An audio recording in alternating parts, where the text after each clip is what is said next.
मोमिनो, जब तुम नशे की हालत में हो तो जब तक उन अल्फाज को जो मुंह से कहो समझने न लगो, नमाज के पास न जाओ, और जनाबत की हालत में भी नमाज के पास न जाओ, यहां तक कि गुस्ल कर लो। हां,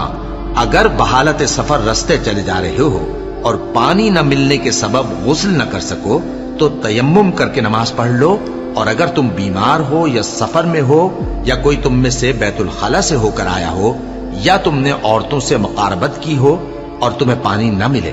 तो पाक मिट्टी लो और मुंह और हाथों का मसा करके तयम्मुम कर लो। बेशक अल्लाह मुआफ करने वाला है, बख्शने वाला है। भला तुमने उन लोगों को नहीं देखा जिनको किताब से हिस्सा दिया गया था कि वो गुमराही को खरीदते हैं और चाहते हैं कि तुम भी रास्ते से भटक जाओ, और अल्लाह तुम्हारे दुश्मनों से खूब वाकिफ है, और अल्लाह ही काफी कारसाज है, और अल्लाह ही काफी मददगार है।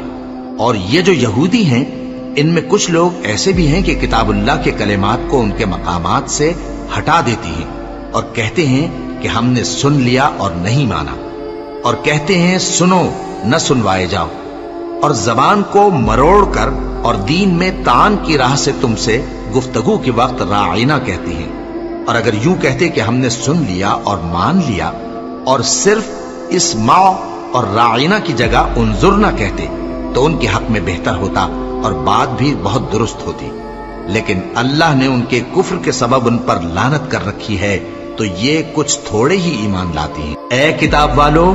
कबल इसके कि हम कुछ चेहरों को मिटा दें और फिर उनकी पीठ की तरफ फेर दें या उन पर इस तरह लानत करें जिस तरह हफ्ते वालों पर लानत की थी, हमारी नाजिल फरमाई हुई किताब पर जो तुम्हारी किताब की भी तस्दीक करती है, ईमान ले आओ। और अल्लाह ने जो हुक्म फरमाया सो समझ लो कि हो चुका।